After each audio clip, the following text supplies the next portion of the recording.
Yes, come on. Salamat pagi. All right. So I brought a bit of my friends because this is just a chat. How are we feeling? Hey, that's the way to do it. Welcome to day 2, everybody. And you've had an amazing first day.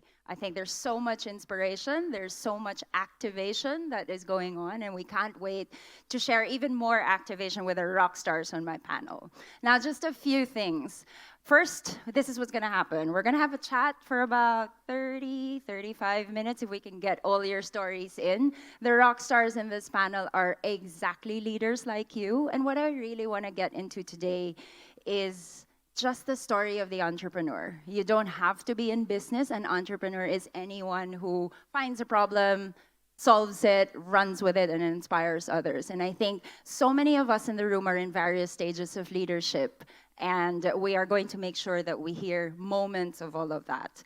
But the more exciting part, and this I will introduce a concept called moderator's moment, because I'm going to ask you to ask them questions like Aaron did yesterday. But there's 3 things I want you to remember. So for the last 25 minutes or so, you're going to get to converse with these rock stars, talking to fellow rock stars. But I want you to do 3 things. Just state your name and your country. No comments, just questions. We can reserve the comments later over coffee or maybe even over drinks, because we really want you to have a chance to converse with the leaders on stage. And lastly, please make sure that your questions are swift and directed to a panelist. So let's not try and do whoever wants to answer. Let's really take an opportunity to get into the very different stories that they have. So back to the panel now, and this is quite exciting because we have very different flavors of all of Asia in the panel. To my near left, Tim Brown, kia ora. And welcome to the second plenary. And Tim, for those of you who don't know Tim, Tim is a founder of Allbirds. Strut your toes, maybe. And this is intriguing because Tim is a World Cup football player turned wool shoe maker. And from New Zealand, this is also a really interesting story because what is it, Tim? There's 6-to-1 ratio of sheep in New Zealand to people, and so there's more there's more to source the wool from, but really we're going to get into the story of how he moved from being in soccer and then moving into being an entrepreneur. Ibu Eli, selamat pagi. Thank you for being with us. And for those of us who don't know Heli enough yet, she founded Javara, which is actually Sanskrit for champion. And she champions the artisans that feed us. So the artisans that are the farmers, and she's kind of dedicated herself to, there's no such thing as forgotten food, because she wants this species that all our forerunning farmers can now make and use and harvest so that we, our generation, because we're still young like you are, we can get access to it, talk about it, and really make it our original products in today's world. So we're going to hear about Heli's story as well. And then Mr. Tony Fernandez. Vole. Tony, are you awake? You're awake, right? Yeah. Okay. Tony's a very busy man, and for most of us who maybe are living under a rock that you don't know Tony, this is the guy that bought an airline for 1 ringgit. And basically has allowed not just every Malaysian to fly, but Filipinos too, like myself and a lot of us. But it's really interesting because Tony is literally just one of us who's just grown through the system and really understood what it's like to start a business from the hardest and the most exciting times. Okay, let's get into it. I'm going to give this a hard push for our speakers. So this is not prepped. I told them I'm going to ask them a question for about 30 seconds. They don't know the question, I promise you, hand on heart. So this session is about entrepreneurship, working with purpose. And purpose is what gets you up in the morning. They say your ikigai, if you're Japanese, your center line, your why. And so I want to ask you guys that. What is your why? And what gets you up in the morning? Tim is nodding. And I can see his eyebrows now getting confused. And the pressure is on because they don't know who's going to start. But I'm going to start to my left. So Tim, What gets you up in the morning? Sure. Well, thank you for having us. I understand there's 9 leaders from New Zealand, so just a little, yeah, good. Yeah, rowdy over there. Behave yourself. Look, it's great to be here. I've had the benefit of kind of in a relatively short sort of life, 2 careers. And the first one, I was fortunate enough to live my dream and play football professionally, and it was something I'd always wanted to do, and it became a job. But I realised that playing for New Zealand, that was transformative. That took me to another level. That was something that my dad's in the audience here. That was something that that was my why. And I was fortunate to be part of a New Zealand team that went to the World Cup and achieved things that we could never have dreamed of, because that why we were so aligned on that. And then now, in the context of my business, I spent a number of years making shoes, and that was fine, but that was never a passion. That was never something I dreamed about. And then I realized that actually there was an enormous challenge in the footwear and fashion industries to make shoes and products more sustainably, and that became the why. And that was the challenge of our generation in some ways, to find a more sustainable way to live, and that's certainly been our purpose at Allbirds. And we've got a long way to go, but it certainly gets us out of bed in the morning. Fantastic. Thank you, Tim. Helly, your why? Mimicking Tim. I know there's 18 Indonesians here. Life is a matter of choice. And you can choose the easy way, you can choose the hard way. But I just happen to be raised focusing on looking into problems and how to solve it. So what gets me wake up in the morning, I started to ask myself, what kind of problems I will be solving today? Born entrepreneur you are, that's what it is. Thank you, Helly. Tony, your why? Well, I was in the music business, and I was there for 12 years. And one day, when I was in Rockefeller Plaza, and Warner Music was acquired by AOL, and I was listening to the vision of AOL, and I thought, wow, these guys are on drugs. And at that point, they came up with terms like EBITDA, earnings before everything you don't like. And I thought, why am I here? And at that point, I went to my boss and I said, look, I think you guys are going to destroy this company. I quit. And he was thrilled, because he always wanted to get rid of me, because he thought I was after his job, which I was. And he paid me money, and I left and went to London, sitting in a bar, having a Ribena, and thinking, well, it wasn't a Ribena, but never mind. We knew that. And thinking, what am I going to do for the rest of my life? And then I kept thinking to myself, there must be a better way to run a company and look after people, etc. And lo and behold, on television was an airline called EasyJet and a guy called Stelios. And I thought, wow, sounds a great idea. So I took a bus to Luton Airport, and I saw people flying to Barcelona for £6, to Paris for £8, and I thought, I'm going to do this. And there's a very small line between brilliance and stupidity. It's very, very narrow. But I thought, hey, if I don't try, I don't know. And so my why then became 2 things, really. Number one, building an airline that people in the company could live their dreams, and we have hundreds of those stories around, some sitting around here.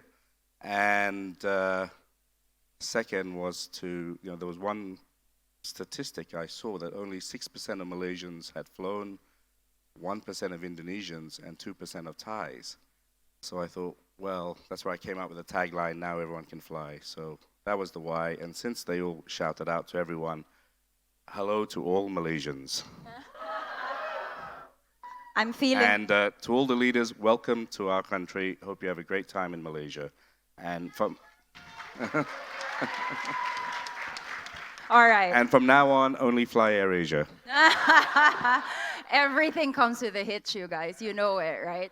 We're going to come back to that can-do moment of Tony, but now we're really going to get into the stories. And every entrepreneur, as Tony started to tell you, starts with a little moment of brilliance and not so brilliant sometimes. But let's see. Helly, I want to set the stage for you a little bit. So you grew up at the time when the nationalization of coffee was just shifting, from the Dutch to local, and your father was one of the farmers there, and then your mom was also, I think your mom was the original Obama leader as well, because she really pushed on helping the farmers. At the time, the farmers were eating just rice and salt, and of course, you can't plow the fields if there is no nutrition, and so she dedicated her life to that. But I'm curious, little Helly, how did that have an impact to you and what you do now? Um, it was interesting because my parents made me eat the rice and salt and the crickets, because that was the diets that these coffee farmers was having throughout the colonization era. And during the transition period, and my father was posted as the first coffee manager there. And my mom was so shocked because my mom was always concerned about nutrition and education, and both are none there. So she started to setting up the school, and then she started to teach the wife of the farmers how to grow food. None of them are willing to do it. And my mom was confused because he's providing the seeds, the fertilizers, everything, until she realized that they never ate any of them. Their diet is only on rice, salt, and the insects. So she started to do the cooking demo, and asked them to taste it, all this food, and that's when they started to realize how good that was, and then they are willing to grow. But it was actually the first, because I grew up with that. I grew up saying my mom was really concerning about nutrition and education. So that's sort of like setting up the tune for my life. Yeah, and that's interesting because you went from that to being a lawyer, and we'll pick up on that in a bit. Now, Tim, let me do the same with you and set the stage. So you said playing soccer, particularly for your own home country, really made you feel like it's part of something big. But you don't know this, Tim actually wanted to be a designer, an architect. And so if soccer was the big thing, what is it about design that kind of drives you or makes you whole and active? It's really interesting. I mean, I think that comes back to our why, and I think when you look at the fashion and footwear industry as a whole, they are contributing to about 10% of global emissions, and there is, I think, an industry that's largely been paying lip service to the idea of sustainability, and we're in this very, very important moment around the environment and climate change that necessitates different types of ways of working and companies with big ideas to change our approach to manufacturing. And so at the core of that has been Allbirds' mission and purpose. And we started with one material. We've subsequently added eucalyptus, soles made from sweet foam. And at the core of what we stand for is material innovation. And I think that's a creative challenge to solve.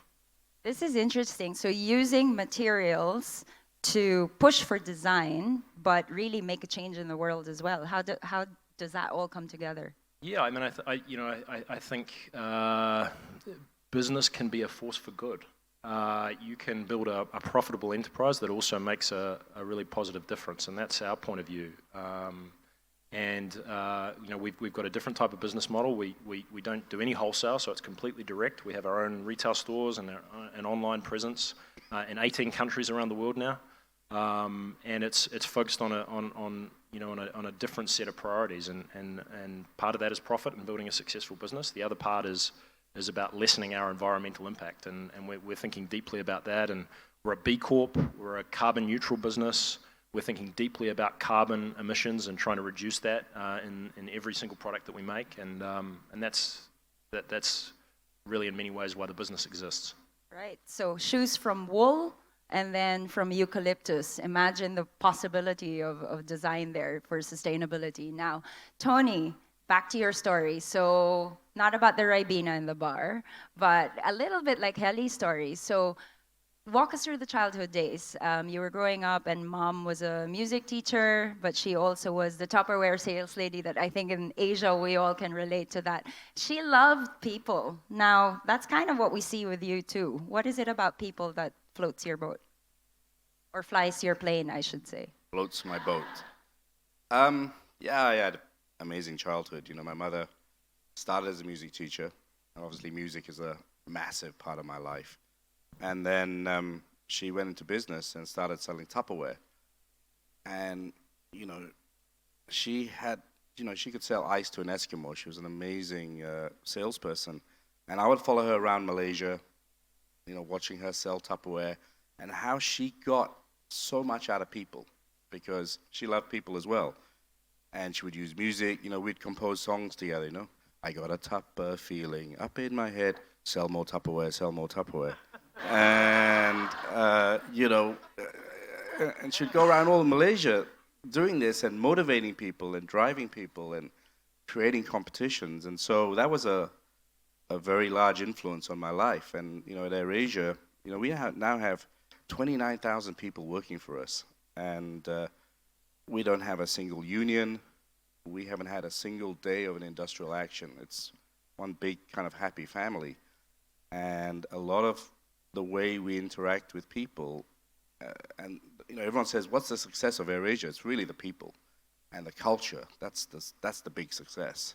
And a lot of that came from my youth and respecting people, staying humble, humility, and giving people a chance to turn themselves from raw diamonds into diamonds. And I saw my mom do that from a very young age.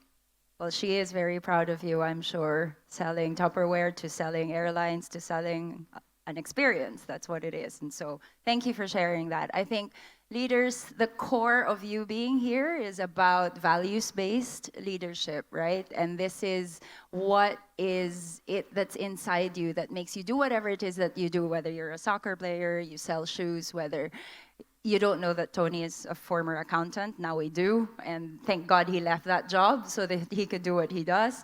But these are the things that we want to get into today. So the journey of an entrepreneur is challenging sometimes. And you really have got to have that purpose, that center line that keeps you on track. So I'm going to get into this, Tim. Let's try and talk about core values. And we're not talking core values on the wall or that's on a staff manual. We're talking about just the one or two core values that you live by day to day, maybe even before when you were still on the field, and then which is still in Allbirds. So what are the couple of core values that you might want to share with our leaders that you live by?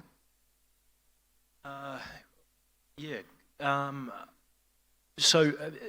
think you can do worse than to be kind and to treat everyone the same. It's really interesting. I think in the early days of Allbirds, I like to sort of say it's been a bad idea for a long time before it was a good one. I worked on it for probably 6 years, went through 200 prototypes of the first shoes, and got laughed at by a fair amount of people, patted on the head, as we struggled to kind of get this thing off the ground.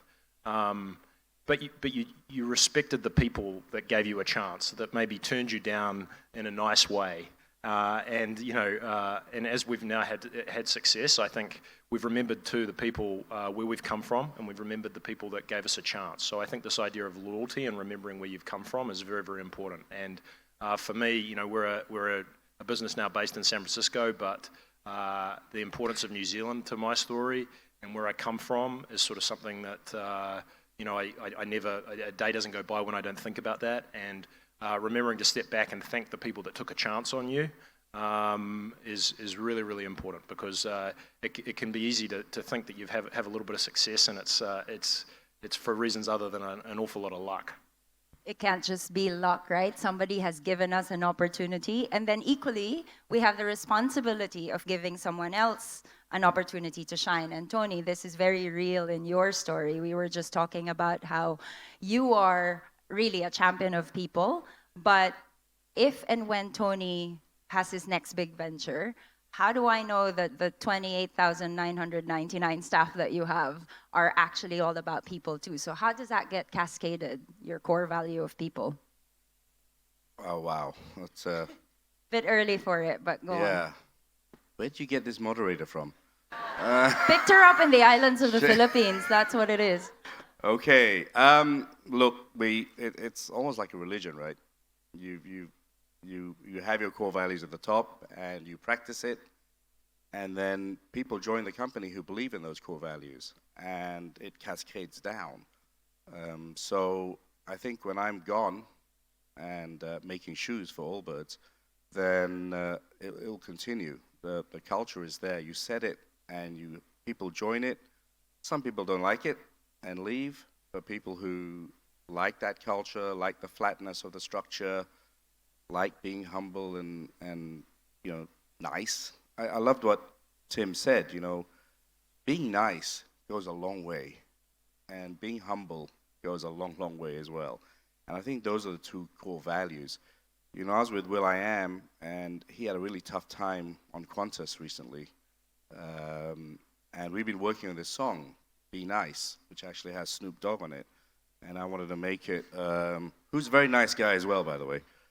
And we want to make it our kind of theme song because the world's not becoming very nice now with all the nationalism, and we were having a little chat about it behind. So I think the values that I built in the company will carry on long after I've gone. And I think that's a really important point for the leaders here. Most leaders overstay.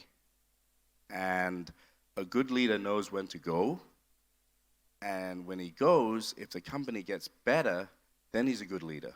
If he goes and the company falls down, then I failed as a leader. So succession planning and continuing what we built is really important, and making sure that the next leader makes it better is kind of what I'm trying to achieve. Can I? So, but it's really interesting, and you talk about values, and I assume those didn't just happen. You were intentional about them, and you've written them down, and you've shared them with people. So this wasn't an accident. This was something you wrote about, and then you've attracted people because you've put that out there.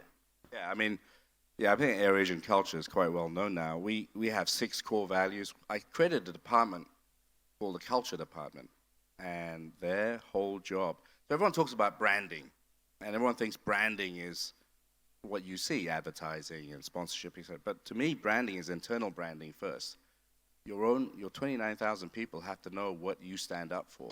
And actually, a few days ago, we added a 7th, and Sasha over there drove that. Sustainability. So obviously we are contributors to carbon emissions in a big way, and so we have a responsibility, and we decided that is our next value, that we have to be sustainable in putting it in. So yeah, we did write it down. We make sure people know what it's all about before they join us, because it's the central core part of AirAsia. You've got to believe in those values, otherwise you're not going to fit into the organization. And this is lovely because it's you, but it's not just you. If Sasha and the rest of the team can say, Tony, this is really important, we've got to do this, they are empowered to do so, but that is a shared value for everyone as well. And we'll come back to that question on how that gets activated, especially just trying add that, times. Sasha, we had our 18th birthday party 3-4 days ago, which I'm still suffering from. And we had like 7,000 people there, right? And she kind of forced me to announce the 7th value when people have had 25,000 beers already. They said sustainability. So you've got to announce our 7th value now. I said, everyone's going to be in party mode. They're not going to be interested. But she has the power to tell me what to do, and I do it. Atta girl, well done, Sasha. All right, moving on to Heli. I think these values resonate with you as well, but what is your personal value that you want to share? Actually, I've been the one who's been very lucky because my work, I have to go in and out the forest and remote areas. And so instead of, transferring my values to them, I'm actually benefiting, learning from the indigenous community about the indigenous wisdom. And that's when I realized that we've been spending so much time learning from the books, from the classes, from the Google, but I think we're missing out learning from the universe and the nature. And I was just simply amazed on the intuition that they have, seeing what's edible, not edible. And then it's like, how do you do that? It's just like we read the nature. We learn from the nature. And then how about if it's poisoning?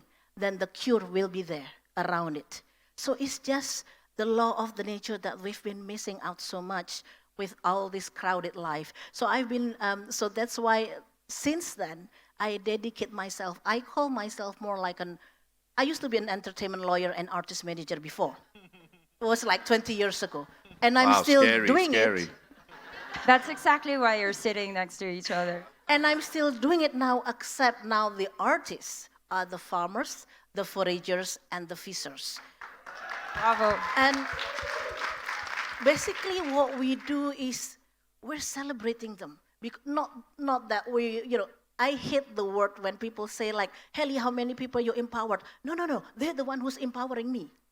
And what we do is actually we celebrate their strength, their genuity, their knowledge. Because I don't know, any of you have been trying plant-based salt? None? Plant-based salt. So salt that does not come from the ocean. Yes, it's extracted from the plants. And it exists in Papua. There are so many plants that are salty. And you will never know that until you go and learn from them. And I said, like, how did you learn? Oh, we follow the animals because they, intuitionally, they will find minerals from the salt. So this is something that we miss out. We spent so many, I don't know how many R&D we've done, research on the lab, trying to figure out here and there. And for them, they just go out there and just, showing it and discovering it. So back to nature. We heard it yesterday from Arthur when he said the planet is going to be fine when people don't touch it, right? And don't mess with it. But this is it, learning everything back from where it all started. That's beautiful. Terima kasih. But also when times of values are most important are those moments when we are challenged, when it's difficult, when sometimes you are in crisis. And this is always part of the entrepreneur's journey. And so we have to talk about this because this is when the rubber meets the road on leadership. And I think it's not so much about dwelling in the crisis, but how we bounce back. And Tony, I know this is one of those difficult times, crisis always is, but I will take you back a little bit to 8051 when the AirAsia flight from Surabaya to Singapore, we've lost a few lives there, staff and our own passengers. What was it? Because you were told not to go there. You were told by lawyers, by everyone, everybody advised you, no, don't go be in the scene. What was it in you that made you say, no, I've got to be there? Wow. Well, that's the hardest part of my life and continues to be the hardest part. I never gone through any crisis management. I never thought about something like that. And when it happened, the whole world collapsed for me. Receive a phone call and say, we've lost an aircraft. And, you just, in many jobs, you don't have people's lives in your hands, but you suddenly realize you actually do.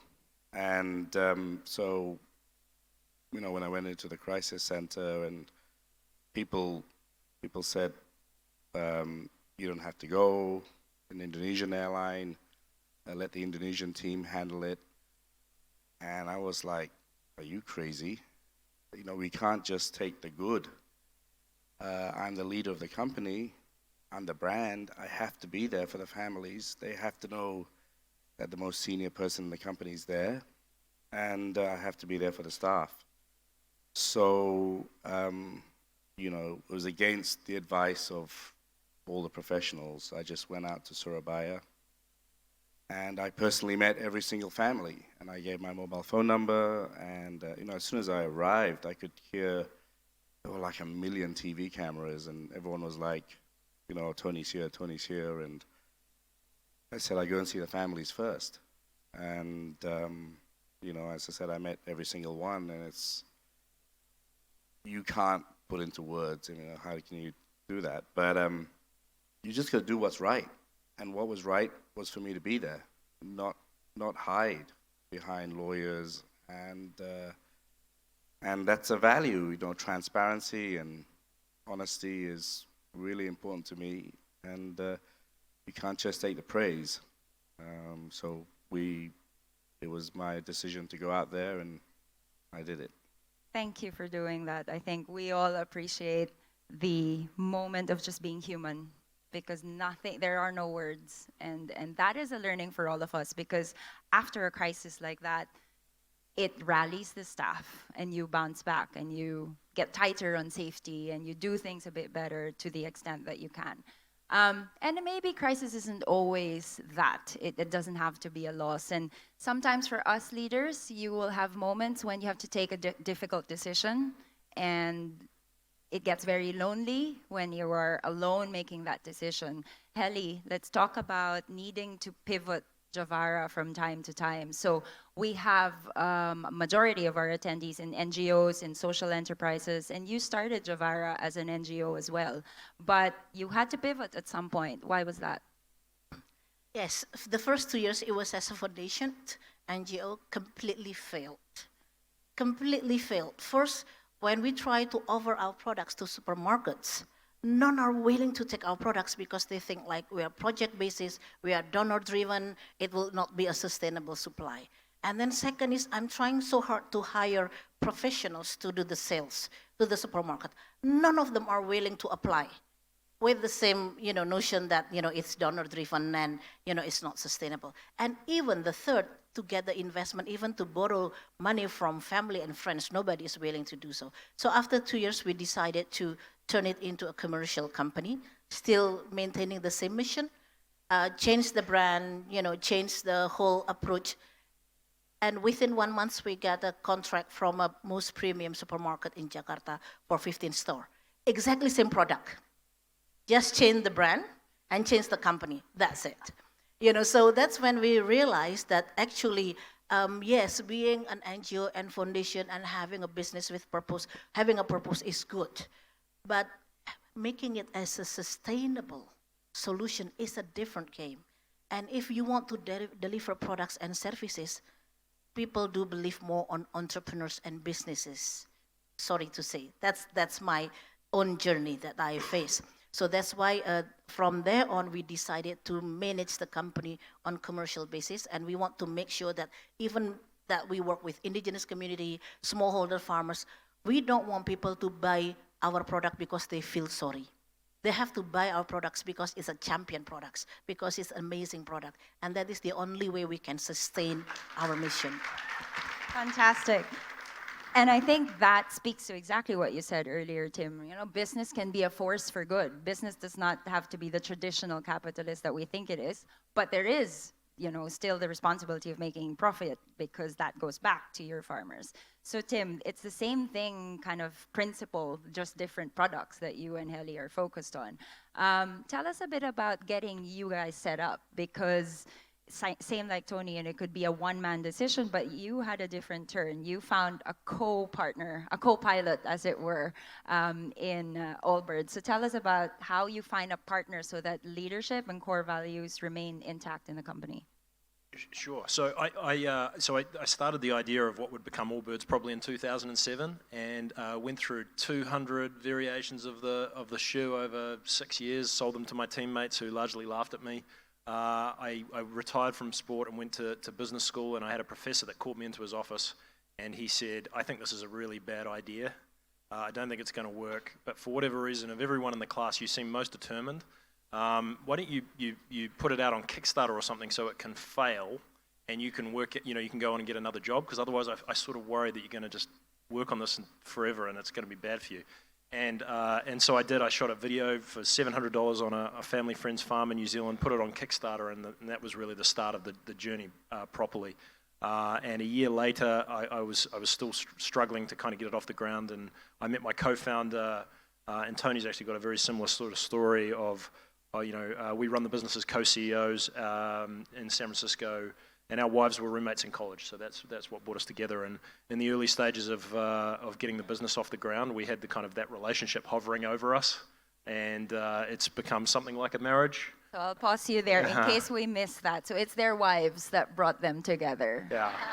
Hint, hint. But okay, go on. Yeah, and so and now the business is sort of nearly 500 people, and it's grown quite quickly. And 3.5 years since we launched on the 1st of March 2016, and I'd like to think that we're really in pursuit of our mission. But to come back to what Heli said, people don't buy sustainable products; they buy great products.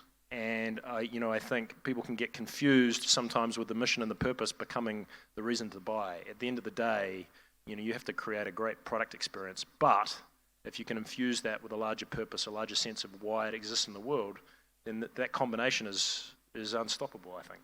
And that's certainly been our experience. For the first few years I was making shoes, I was confused, not particularly happy, didn't understand why I was pursuing it, and you find this larger purpose of sustainability, and we haven't looked back. It doesn't say that it's got easier, but that the role of purpose in the pursuit of what you're doing is very, very important. In fact, I would say it's near on impossible to do it without it.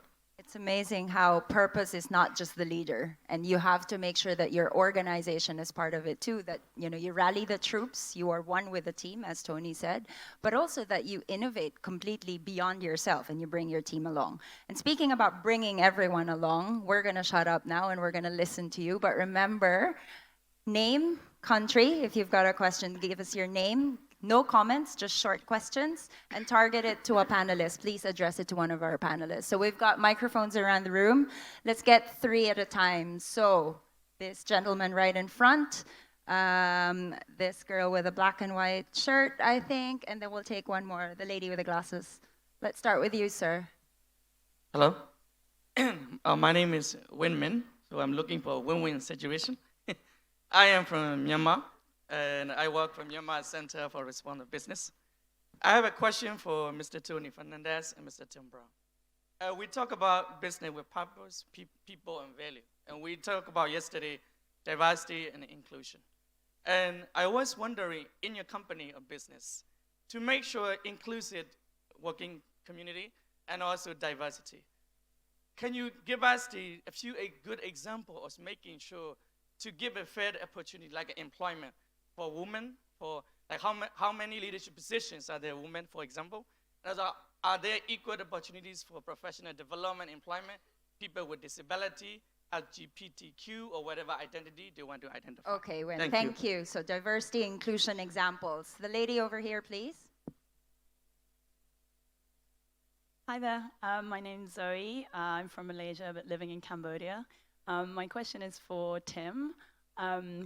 As a fellow entrepreneur who believes that business can be a force for good and a huge Allbirds fan, I was wondering, have you thought long term about how Allbirds can have impact beyond just the immediate physical product and retail? Because I think as entrepreneurs who care about scaling impact, we're constantly thinking how we can be beyond ourselves. Fantastic. Thank you, Zoe. And the lady over here with the glasses? Thank you. Hello, everyone. My name is Hong from Vietnam. And my question for all of you is, if you have to pick one thing, the most critical thing that decide your sustainable success, what is that? Okay, can you choose one speaker? Maybe Tony. Tony, because Pitt Airline, then I had my first trip, first time in my life to Australia, a wealthy country. Okay, thank you. Right. Okay, let's take those 3 for now, though. So. Those are all easy. Yeah, go for it. Tony, you go first. You've been set up. Yeah, he's a Kiwi, isn't he? It's really funny, just before we start, the world is such a small place. He knows a really good footballer friend of mine who actually played for my club, Ryan Nelson, who's a top guy.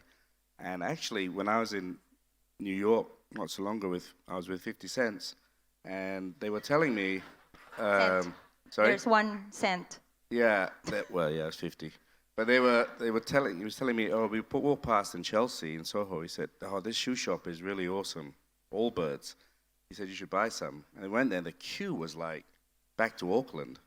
So I thought, nah, even so cool, I'm only queue that long. So you didn't go in, obviously. I know, I didn't. You didn't get it. Yeah, I know.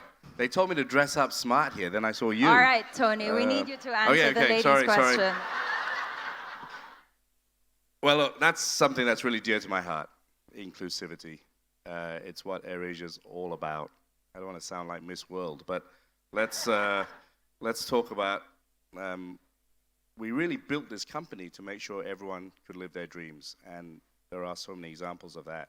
We have boys who carried bags for us, who are now pilots. There are many people, I was lucky, I had a good education, but there are many people in AirAsia who are much brighter than me. So I opened up all positions. I didn't care whether you went to Oxford, Cambridge, or wherever, but if you had a brain, we were going to make the most out of you. Our first cadet pilots all came, some of them left school when they were 13, 14, but were super bright. And so we've created that culture that anyone can do anything. The smartest pilot we had carried bags for us. He left school at 13. And I was carrying bags together with him in East Malaysia. And I said, "You're really smart. Why don't you go be a pilot?" He said, "I don't have money." So we funded him, and he got the highest marks ever in Malaysian Flying Academy. And now he's a captain. So you join to carry bags, and you're a captain. And we have dispatch boys who are pilots. We have telephone operators who are CEOs. And so anything's possible.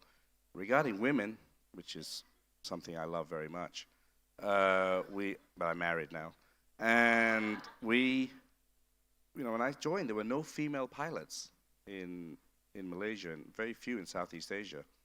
And I went to my chief pilot and said, "Why are there no female pilots?" He came up with the most ridiculous answer that can never be repeated in public.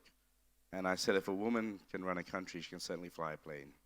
And so today we have 400 female pilots, and we're the largest percentage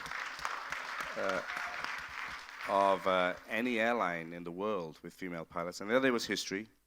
Captain was female, co-pilot was female, all the cabin crew were female, engineer was female, and the head of ground service was female, and all the passengers were male. No, that bit's not true. That's not true. So it was a very proud day for me. So we have diversity. And now everyone talks about youth, and you're all youth, but there's also a problem with age diversity. People start throwing away real great talent at 55 or 60 or 65. So we're saying, why retire people? If people want to work, we have cabin crew who are 55, 56. We just continue to let them work. And so diversity's the traditional ones we embrace, but we also find other areas where people are discriminated on as well. So it's something close to me. Thanks, Tony. Should Tim, I take please. Zoe's question? So scaling impact, it's really interesting. And I think sometimes the topic of sustainability can become this emotional thing. And actually, I think it's done best when it's treated rationally, objectively, and economically. And I'll give you one example. We were told when we first started making shoes that the soles were made out of EVA, which is a petro-derived material, and that was the way that it was. And we worked out a way to actually make the soles out of sugarcane. And the carbon negative in their raw form. And rather than just making that just for Allbirds, we made that open source for the entire footwear industry. And we did that not just because we're good guys, but because we knew that if more people used it, the cost of this environmentally friendly material would come down. And I think we launched that a year or so ago. It's in all of our products now. We think it's the lowest carbon impact footwear sole unit in the market. And there's now 120 companies globally have signed on to use it. And I think so to innovate around sustainability necessitates new ways of working, of sharing, of transparency, of realizing that this problem that we need to really solve in about 11 years by the latest UN reports is not going to be solved just by Allbirds or one company, by a new collective way of working, anchored on the idea of a better product experience. And that's sort of been our approach. And it's one example. I mean, I think we became a carbon neutral business this year, and it's been incredible how many different people have come to us now. We're in the process of sharing many of our resources with lots of different businesses on how they measure their carbon, how they offset it, and how they innovate it to drive that down.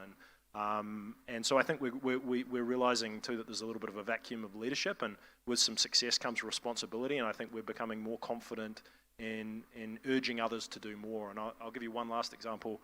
Amazon have kind of copied us recently, and quite egregiously actually.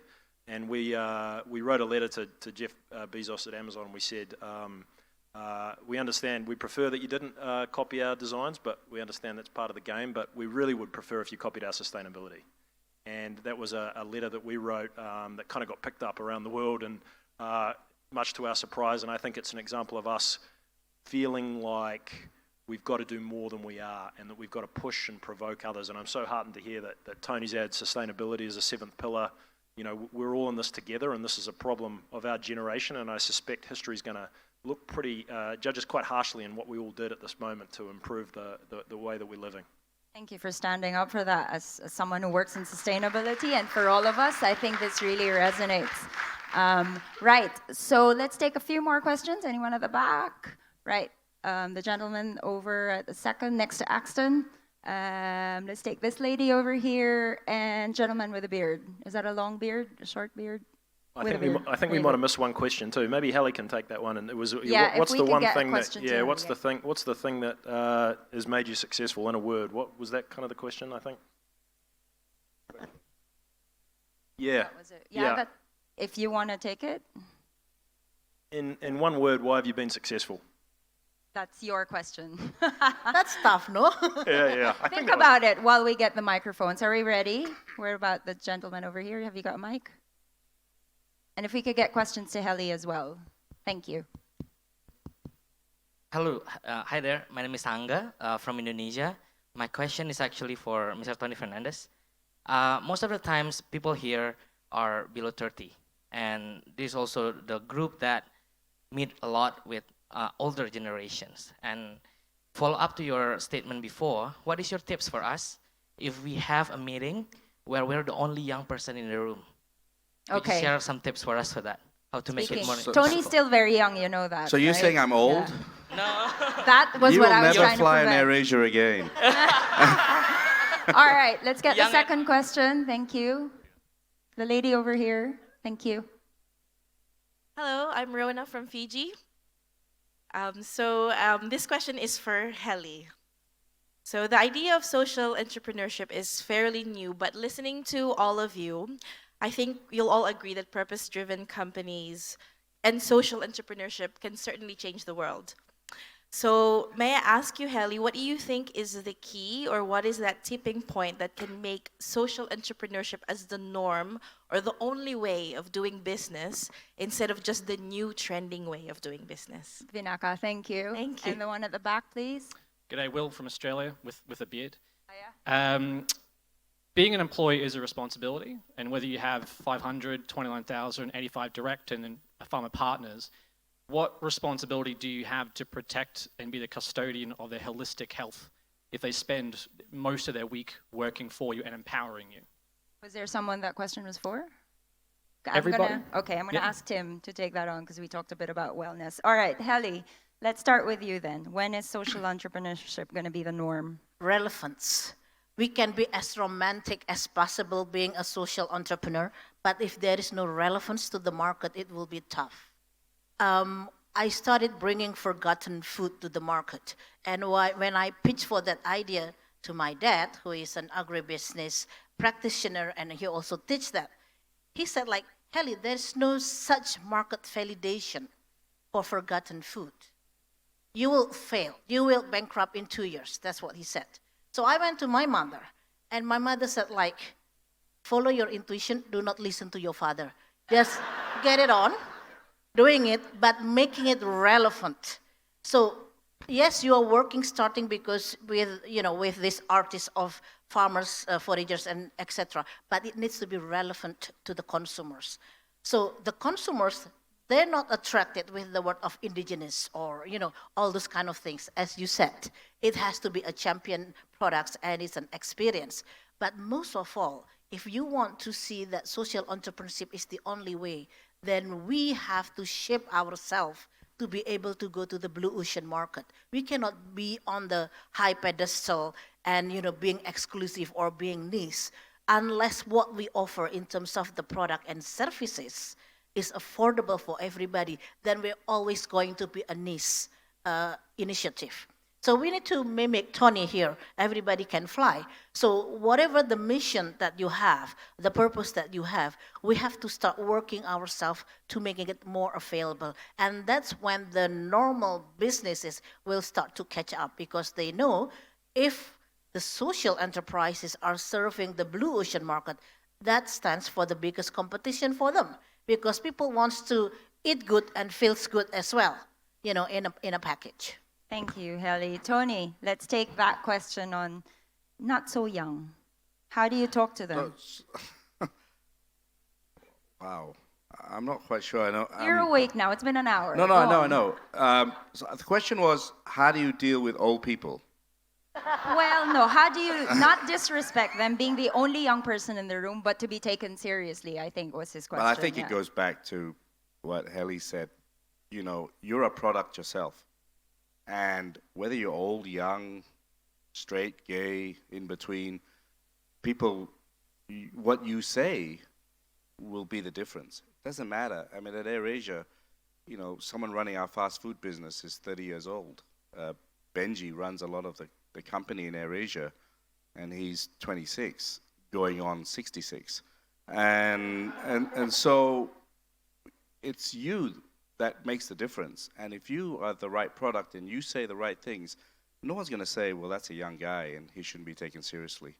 So I think the world has changed where age is a discriminator. There's so many successful young guys out there and girls who've done such amazing things. So it's down to you to earn that respect. It can't be bought. And if you're at the seat of a table and you're the youngest, it's up to you to earn that place where they'll take you seriously. It's just a number, so just get cracking. Tim, I'd like you to really take Will a with the question beard. from the Yeah, Aussie. Will with a beard. And I think, Will, if your question was, should you care about the people that work for you, and to what extent are you responsible for their wellness? And look, if there's something that keeps you up in the middle of the night as an entrepreneur, it's your people and it's your culture. And I suspect that, and Tony will echo this, I'm sure, if you get that right, you go a long way to being successful. And it's very, very hard. And, I think we live in San Francisco, the tech world of free lunches and of massages and of gyms. And I think people can confuse and conflate that with culture. And they can assume that the perks are really what makes a place a good place to be. And Tony also talked about polishing raw diamonds.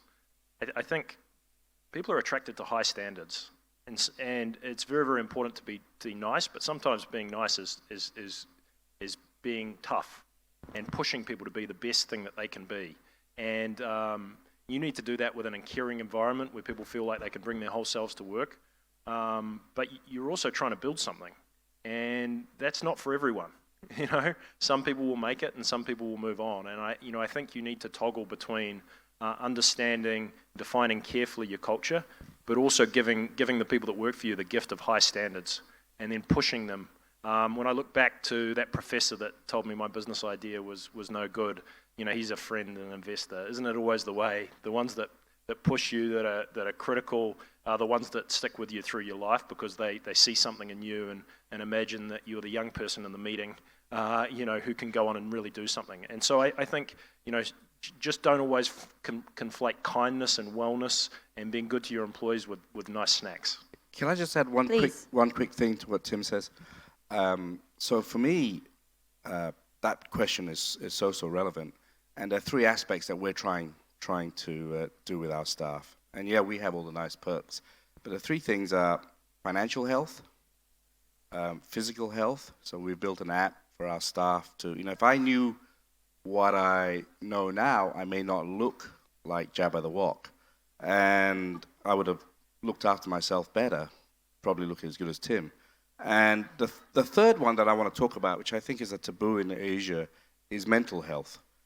And, Benji told me there was one of the leaders here who is particularly focused on that, because mental health is treated as some horrific disease, but it's just another disease.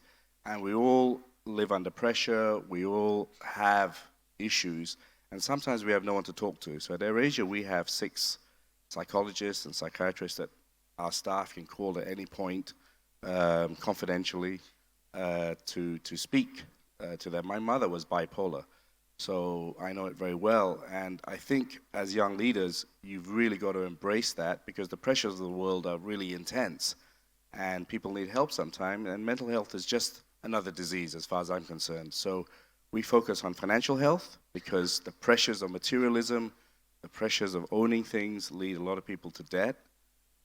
Physical health, and I think the one that I'm really focused on is mental health, because there are huge pressures out there, and huge pressures with young people to perform and achieve, etc. So, as you become leaders, please accept that as one of the core values in the company that you work with, that you embrace it and help people through these issues. I'm curious then, on behalf of the leaders, we are curious, how do you take care of yourselves? Because we don't want to brush this question aside. I think we all try to take care of ourselves, but how do you guys do it? Any top tips, or what does wellness for yourself mean? I think if you're in a leadership role or aspire to be, if you're not taking care of yourself, you can't lead. I think it's that important. And I think Tony's right. The cult of entrepreneurship, particularly in San Francisco, but around the world, I think it's become something that everyone wants to do, and it's incredibly hard. And the only way I was able to get through it was with an incredibly supportive family and my dad and my girlfriend, now wife, and you lean on that support network, and it's incredibly important. And then as you start to build a business, I think, there's always one more email to send. There's always another thing to do. There's more things on your list. And at some point you get comfortable with that, and you realize that this whole, the journey of building something is really an exercise in prioritization. It's an exercise in finding great people to work with. I think very, very practically for me, very, very defined guardrails around when I start and when I stop. And trying to going back to my sporting days, the rest was just as important as the performance. And you've got to find ways, to make sure that you do that. And, I sort of think you want to be kind of building slowly like this rather than winning and losing and going up and down. And I think as a leader, it's really, really important that you stay calm and find your own personal sort of process for doing that. Thank you, Tim. And I think we heard that yesterday as well. Pick your battles, right? Don't try to do everything while it is tempting to do so. I think you're defined as much by the things you say no to as the things you say yes. And I think through the first 4 years of Allbirds, we've said no to 95% of opportunities. And that includes meetings and conversations with people, because we knew there was one or two things we want to do really, really well. And so learning how to say no to a lot of things is very, very important. It's okay to say no. Kelly? It's very relevant there. So anyway, family is the biggest supporting system for us. And we have to make sure that we don't get burnt out, and they also don't get burnt out. And being stamped as a social entrepreneur somehow makes them felt, if they're complaining about the time and everything, they felt like they're being evil to the purpose. So most of the time they will go silent. So that's why it's very important for us to understand and create a platform where they can voice out when they felt like they're being burnt out. The mom is always everywhere, not being at home, or. So I empowered my son that every time I go traveling overseas, I ask him, how many days do I get allowance? And I make this his decision, not my decision, but his decision. Because so how many days did he give you for this trip? This time is 5 days. So that is something that is very important to make sure that our family does not get burnt out, because when they burn out, then we are losing our supporting system. I think this is a really good point for us, especially those of you who are in social enterprises, or just because you're doing good, you feel like you can't stop. You can't give what you don't have, which is what Tim is saying. You have to look after yourself in order to lead. Mr. Fernandez, back to you. Well, I probably really didn't look after myself very well at all, as you can see from my body. And but I think going what Helly said is really, I have a wonderful wife, and she ensures that I am sane about what I eat and how I sleep, and to moderate my excessiveness. I was excessive in everything. And so having a good partner, I think, has made a massive difference to me living longer. Partner in all sense, of course. It doesn't have to be just in family. We're right. We have less than a minute, so pressure is back on you. We will close the way we opened. I'm going to give you parting words, so if you could do that in about 5-6 words per person. Just what do you want our leaders to take away in terms of values, or just a sentence or two? Go on. Go into every conversation, every interaction with the assumption you could learn something. And I think just chatting with Tony backstage and Helly, that the role of curiosity. I think even you've got the head of this airline overseeing 29,000 people, and he's out the back there asking me a bunch of questions. How'd you do this? What happened? How, you know? And it's the power of curiosity. Don't ever lose that, and spread it liberally and use it with everyone you meet. Thank you, Helly. I will just add on resilience and do not afraid of failing. We don't need to impress anybody.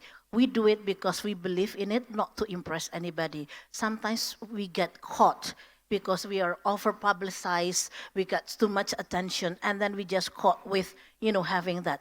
Just be yourself and make sure that, you don't afraid of being failing, because that's just part of the journey.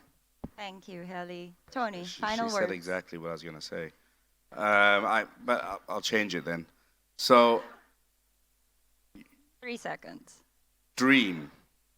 Have dreams. Don't let people put you off from your dreams, because from some dreams comes some reality. If you don't dream and you don't aspire, then you'll just lead a normal life. And one more, if you allow me. It's amazing seeing 200 people from 33 countries.